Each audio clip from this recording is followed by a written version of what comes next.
Last వీడియోలో మనం limit యొక్క ప్రాపర్టీస్ గురించి ఎక్స్ప్లెయిన్ చేసుకున్నాం. ఈ వీడియోలో మనం స్టాండర్డ్ లిమిట్స్ గురించి ఎక్స్ప్లెయిన్ చేసుకుందాం. అంటే ఈ లిమిట్స్ అండ్ డెరివేటివ్స్ లో క్వశ్చన్స్ మనము ఎక్సర్సైజ్ క్వశ్చన్స్ సాల్వ్ చేయడానికి మనకు కొన్ని స్టాండర్డ్ లిమిట్ యొక్క యూజెస్, స్టాండర్డ్ లిమిట్స్ అంటే ఏంటియో అవి మనకు వచ్చి ఉండాలి. చూడండి ఇక్కడ standard limits. Okay, first standard limit ఏంటిదంటే standard limit x tends to x power n minus a power n x minus a equal to n into x power n minus 1 అంటే ఫస్ట్ స్టాండర్డ్ లిమిట్. ఈ standard limit ఎలాంటి questions use చేసుకోవచ్చు అంటే చూడండి, for example limit x tends to 1 x power 2 minus x power 1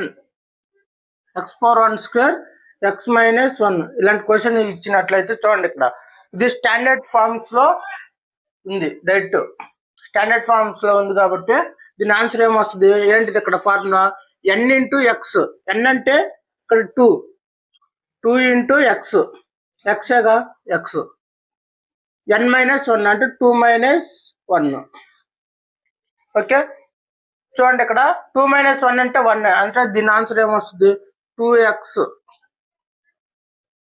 2 minus 1 అంటే 1 కి మనం అంటే పవర్ లో 1 మనము పెట్టిన ఒకటి పెట్టపోయినా కాదు కాబట్టి దీని ఆన్సర్ 2x. x అనేది 1 అప్రోచ్ అవుతుంది కాబట్టి x ప్లేస్ లో 1 సబ్స్టిట్యూషన్ చేసినట్లయితే మనకు ఆన్సర్ 2 వస్తుంది. ఓకే, ఇలాంటి క్వశ్చన్స్ మనము యూజ్ చేసుకుంటాం. ఇలాంటి క్వశ్చన్స్ అప్పుడు స్టాండర్డ్ ఫామ్ ని యూజ్ చేయాలి. ఓకే, అంటే సేమ్ చూడండి ఇక్కడ ఎక్స్ అనేది 1 అప్రోచ్ కావాలా, ఇక్కడ 1 ఉండాలి, ఇక్కడ 1 ఉండాలి. మళ్ళీ ఎక్స్ అనేది 2 అప్రోచ్ అయినప్పుడు మనము స్టాండర్డ్ లిమిట్ ని మనం యూజ్ చేయకూడదు. ఎందుకంటే ఈ ఫార్ములేషన్ మనకు ఏ విధంగా అయితే ఉందో మన క్వశ్చన్ కూడా అదే విధంగా మనం మార్చుకోవాలా. ఓకే, ఇప్పుడు ఎక్స్ అనేది 2 అప్రోచ్ అవుతుంది అనుకో, ఇక్కడ కూడా మనకు 1 అనే కాడ 2 ఉండాలా, ఇక్కడ కూడా డినామినేటర్ లో 1 కాడ 2 ఉండాలా. ఓకే, ఇక్కడ చూడండి ఎక్స్ అనేది ఏని అప్రోచ్ అవుతున్నప్పుడు ఇక్కడ న్యూమరేటర్ లో ఏ పవర్ n ఉంది, ఇక్కడ డినామినేటర్ లో ఏ ఉంది. అంటే ఇక్కడ ఈ ఫార్ములేషన్ లో ఏ విధంగా అయితే ఉందో ఫార్ములా అదే విధంగా క్వశ్చన్ మనం కన్వర్ట్ చేసుకోవాలా. ఓకే, ఆ విధంగా కన్వర్ట్ చేసుకున్నప్పుడే మనము స్టాండర్డ్ లిమిట్ ని డైరెక్ట్ ఫార్ములాని యూజ్ చేసుకోవచ్చు. Next standard form limit x tends to 0 sin x by x equal to 1. చూడండి ఇక్కడ ఇప్పుడు క్వశ్చన్ మనకి ఈ విధంగా ఇచ్చిండు, limit x tends to 0 sin 2x by 2x.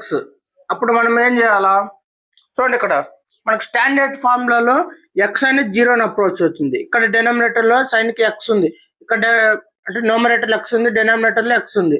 ఇక్కడ చూడు న్యూమరేటర్ లో 2x ఉంది, డినామినేటర్ లో 2x ఉంది. అంటే x అనేది 0 అంటే 2 అప్పుడు 2x అనేది 0 అప్రోచ్ కావాలా.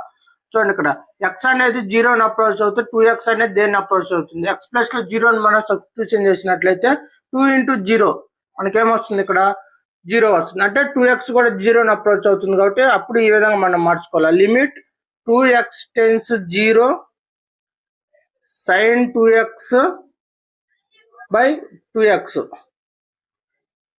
చూడండి ఈ ఫార్ములాతో దీన్ని కంపారిజన్ చేసుకుంటే సేమ్ ఉంది కాబట్టి అప్పుడు దీని ఆన్సర్ మనకు 1 వస్తుంది. ఓకే, ఈ విధంగా మనము స్టాండర్డ్ లిమిట్స్ ని యూజ్ చేయాలా.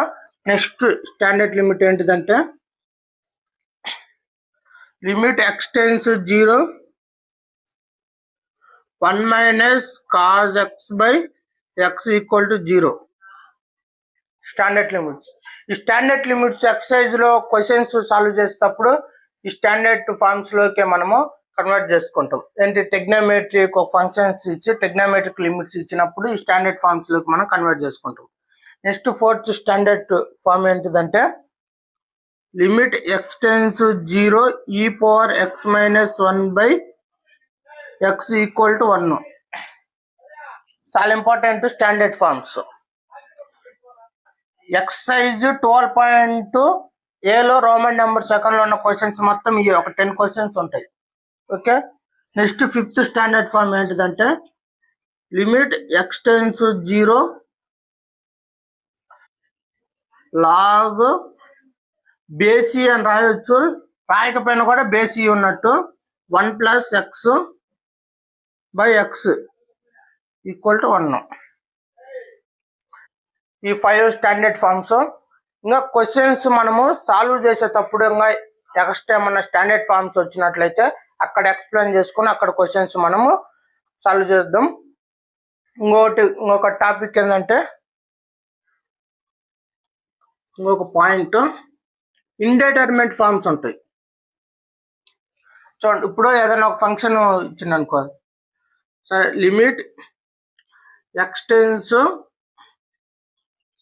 To limit x tends to x² - 2² by x - 2 ఈ విధంగా ఒక ఫంక్షన్ ఇచ్చింది అనుకో. ఇప్పుడు లిమిట్ x టెన్స్ 2 అంటే x ప్లేస్ లో మనం 2ని సబ్స్టిట్యూషన్ చేసినట్లయితే న్యూమరేటర్ లో 4 ఉంటుంది, ఇక్కడ మైనస్ ఇక్కడ 2² అంటే 4, డినామినేటర్ లో 2, x ప్లేస్ లో 2ని సబ్స్టిట్యూషన్ చేసినాం. దీని ఆన్సర్ మనకి ఏమొస్తుంది, 4లో నుంచి -4 తీసేసినట్లయితే 0, 2లో నుంచి -2 తీసేసినట్లయితే 0. అంటే 0/0 అంటే దీన్ని ఏమంటాం అంటే మనం ఇండెటర్మినేట్ ఫార్మ్ అంటాం. చూడండి, ఇక్కడ 0/0 కానీ ఇన్ఫినిటీ కానీ 0 × ఇన్ఫినిటీ, 0 ఇన్ఫినిటీ ఇన్ఫినిటీ ఇలాంటి ఫార్మ్స్ వచ్చినప్పుడు మనము ఇండెటర్మినేట్ ఫార్మ్స్ అంటాం వీటిని. ఇప్పుడు చూడండి, మనకు ఈ ఫార్మ్ వచ్చింది, వేరే ఇంకో క్వశ్చన్ సాల్వ్ చేసేటప్పుడు మనకు ఇన్ఫినిటీ రావచ్చు. లేదంటే ఇంకొక ఫంక్షన్ మనం యూజ్ చేసినప్పుడు లిమిట్ అప్లై చేసినప్పుడు 0 × ఇన్ఫినిటీ రావచ్చు, లేదంటే ఇన్ఫినిటీ రావచ్చు, ఇన్ఫినిటీ ఈ విధంగా రావచ్చు. ఇంకోటి ఏంటిదంటే 1 - ఇది కూడా ఒక ఇండెటర్మినేట్ ఫార్మ్. ఓకే, ఇంకొకటి ఏంటిదంటే ఇన్ఫినిటీ డిగ్రీలు. ప్రస్తుతానికైతే ఈ 5 ఇన్ఫినిటీ ఫార్మ్స్ ఈ ఫార్మ్స్ లోనే ఉంటాయి మ్యాక్సిమం. మనం IIT JEE మెయిన్స్ లో ఉన్నప్పుడు ఒక 2 ఇండెటర్మినేట్ ఫార్మ్స్. ఆ ఫార్మ్స్ గురించి అంటే మనం ఎంసెట్ క్వశ్చన్స్, JEE క్వశ్చన్స్ మనం సాల్వ్ చేసేటప్పుడు అక్కడ ఎక్స్ప్లెయిన్ చేసుకుందాం. ఇప్పుడు మీకు టెక్స్ట్ బుక్ లో ఉన్న ఎక్సర్సైజ్ క్వశ్చన్స్ సాల్వ్ చేయడానికి ఇలా ఇండెటర్మినేట్ ఫార్మ్స్ మనకు తగులుతాయి క్వశ్చన్స్. అంటే మనం లిమిట్ అప్లై చేసినప్పుడు 0/0, ఇన్ఫినిటీ బై ఇన్ఫినిటీ, 0 × ఇన్ఫినిటీ అని, అంటే 1/∞ ఇది ఒక ఇండెటర్మినేట్ ఫార్మ్స్. ఇలాంటి ఈ 5 ఇండెటర్మినేట్ ఫార్మ్స్. ఈ ఇండెటర్మినేట్ ఫార్మ్స్ వచ్చినప్పుడు మనము రేషనలైజేషన్ కానీ చేస్తాం.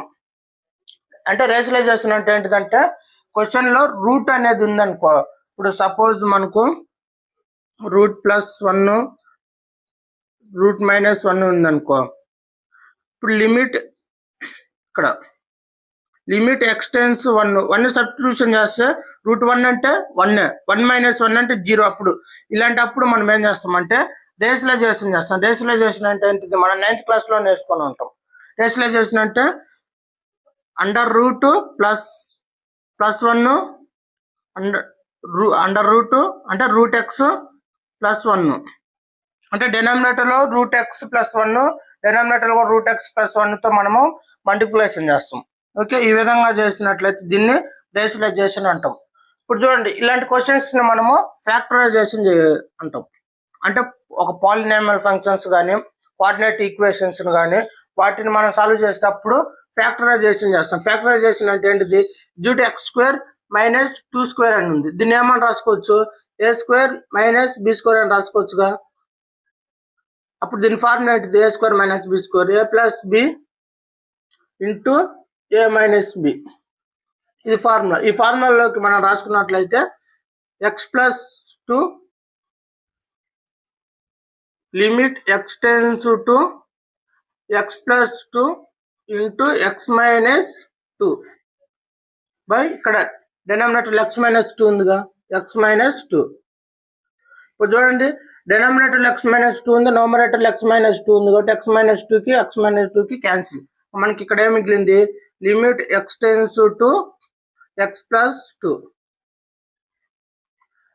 ఇప్పుడు చూడండి, ఇంకా ఎక్స్ ప్లస్ లో 2 సబ్స్టిట్యూషన్ చేసినట్లయితే 2 + 2 = 4 అనేది దీని ఆన్సర్. అంటే ఈ విధంగా చేస్తాం. ఇది ఒక ఇండిటర్మినెంట్ ఫామ్ వచ్చినప్పుడు దీన్ని మనము ఇప్పుడు దీన్ని మనం ఫ్యాక్టరైజేషన్ అంటాం. ఇందాక ఇక్కడ మనం చేసినాం, ఇక్కడ రూట్స్ వచ్చినప్పుడు రూట్ లో వచ్చినప్పుడు చేసేదాన్ని మనం ఏమంటామంటే రేషనలైజేషన్ అంటాం. ఈ విధంగా చేసేదాన్ని ఫ్యాక్టరైజేషన్ అంటాం. చూడండి, ఇంకా ఇక్కడ ఇప్పుడు దీని ఫ్యాక్టరైజేషన్ ఈ స్టాండర్డ్ లిమిట్ ని కూడా యూజ్ చేయొచ్చు. చూడండి, ఇక్కడ ఎక్స్ పవర్ ఎన్, ఏ పవర్ ఎన్, ఇక్కడ కూడా చూడండి ఎక్స్ ప్లస్ లో ఎన్ ప్లస్ లో 2 ఉంది, ఎక్స్ ప్లస్ లో ఎక్స్ ఉంది, ఏ ప్లస్ లో 2 ఉంది, ఎక్స్ మైనస్ ఏ ప్లస్ లో ఓన్లీ ఏ ఉంది. ఓకే, ఇప్పుడు చూడండి ఈ స్టాండర్డ్ ఫార్మ్స్ ని మనం యూజ్ చేయొచ్చు.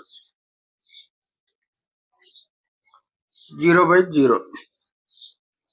చూడండి ఎన్ ప్లస్ లో ఏముంది, మనకు 2 ఉంది, ఎక్స్ ప్లస్ లో ఎక్స్,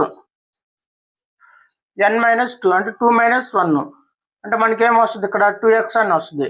ఇప్పుడు లిమిట్ ఎక్స్ టెన్స్ 2 అంటే ఎక్స్ అనేది 2ని అప్రోచ్ అవుతుంది, అంటే ఎక్స్ ప్లస్ లో 2ని సబ్స్టిట్యూషన్ చేయాలి, అంటే 2 × 2 అప్పుడు మనకి ఏం వస్తుంది, 4 వస్తుంది. చూడండి, ఇక్కడ మనం ఫ్యాక్టరైజేషన్ చేసిన 4 వచ్చింది, మన స్టాండర్డ్ లిమిట్ ని మనం యూజ్ చేసినా మనకు 4 వచ్చింది. అంటే ఈ విధంగా మన స్టాండర్డ్ లిమిట్స్ ని యూజ్ చేయొచ్చు.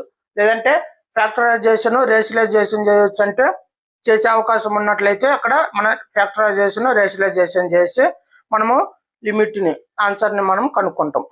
ఓకే, ఈ స్టాండర్డ్ లిమిట్స్ ఎక్కువ మనం యూజ్ చేసేది ఏంటంటే టెక్నోమెట్రీ ఫంక్షన్స్ కి మనము స్టాండర్డ్ లిమిట్ ని మాత్రమే యూజ్ చేయాలి. ఎందుకంటే అక్కడ రేషనలైజేషన్ కానీ ఫ్యాక్టరైజేషన్ కానీ చేయలేం మనం టెక్నోమెట్రీ ఫంక్షన్స్ కి. అలాగే ఈ పవర్ ఫంక్షన్స్ కి, లాగర్థమ్స్ కి ఎక్స్పోనెంట్ ఫంక్షన్స్ అంటాం. అలాంటి అంటే ఈ పవర్ ఫంక్షన్స్ వాటికి మాత్రం ఎక్కువ మనం స్టాండర్డ్ ఫార్మ్స్ మనం యూజ్ చేస్తాం. ఓకే, నెక్స్ట్ వీడియోలో మనం డైరెక్ట్ క్వశ్చన్స్ ఎక్స్ప్లెయిన్ చేసుకుందాం.